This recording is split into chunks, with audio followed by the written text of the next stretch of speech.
تینا بارنی که در سال 1945 در نیویورک متولد شده، امروزه در رود آیلند آمریکا کار و زندگی میکنه. مدت هاست که بارنی در دنیای هنر و به خصوص عکاسی تبدیل به چهره مشهوری شده. نمایشگاه‌های فردی و گروهی بسیاری تو کارنامه این هنرمند دیده میشن.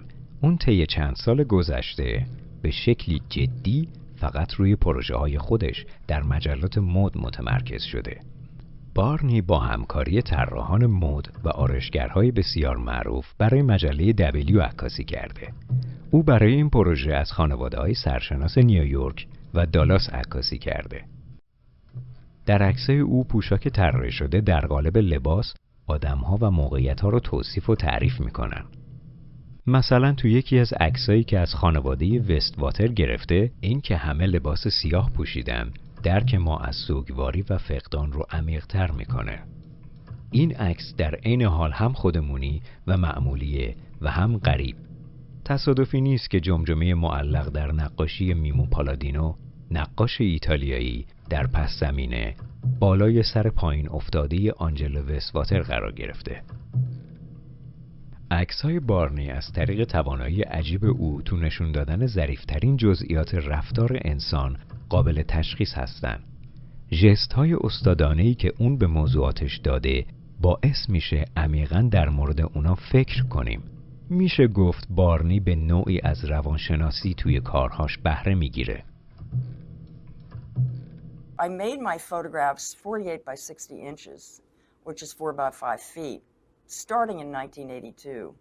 And what was unusual about them was because I used that large format camera that the resolution in the photographs was so beautiful, the focus, the detail.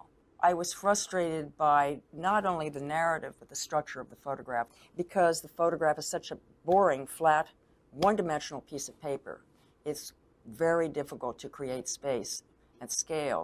That's when I started directing the people in the pictures. I knew I wanted my photographs to be about family. I knew I wanted them to be about the relationships between the family members, but also the interiors, the context that they were in was very important to me. This was my sister's wedding in my aunt and uncle's apartment, and we would go there every Christmas for Christmas lunch. So I knew this apartment well. It was part of my life, part of my history, part of the tradition of our family. And it just was very quick that I took this picture. She happened to get up, perfect moment. This is in seconds. Now I have a tripod, a heavy camera. I'm carrying 4 by 5 film backs between my legs.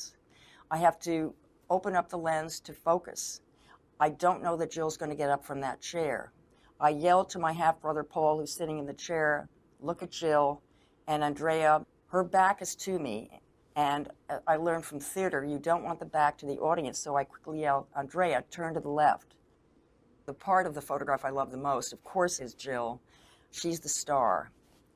And the gesture of her getting up from that chair was so beautiful. Not only her profile, but the designer dress, the transparency of the dress, the bag that's sort of clutched between her legs like a little nest, and the fact that the flowers are going through her hair. And then what I love more than anything are the lamps on either side of her. There's an angel on her right whose dress almost looks like hers, that you can see through the legs of the angel, but then the angel has a halo that looks like the hat on my sister's head. And then you look behind and you see the Picasso with the hands that are in this strange kind of position, sort of mimicking Jill's hands.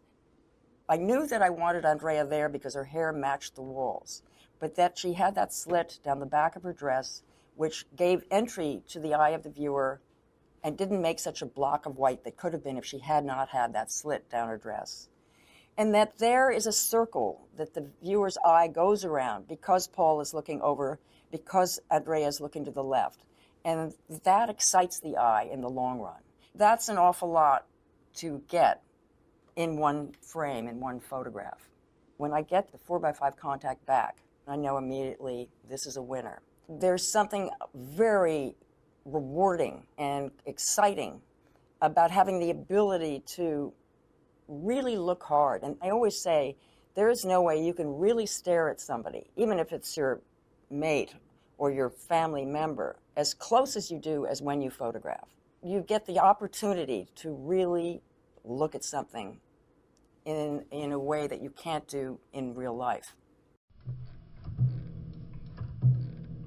عکسای او در مورد انگیزه‌های پنهانی و آمال و آرزوهای این آدم‌ها با ما حرف میزنه. آثار بارنی سوالهایی رو نه تنها در مورد زندگی آدم‌های عکس‌هاش، بلکه در مورد زندگی‌های خود ما نیز مطرح میکنه.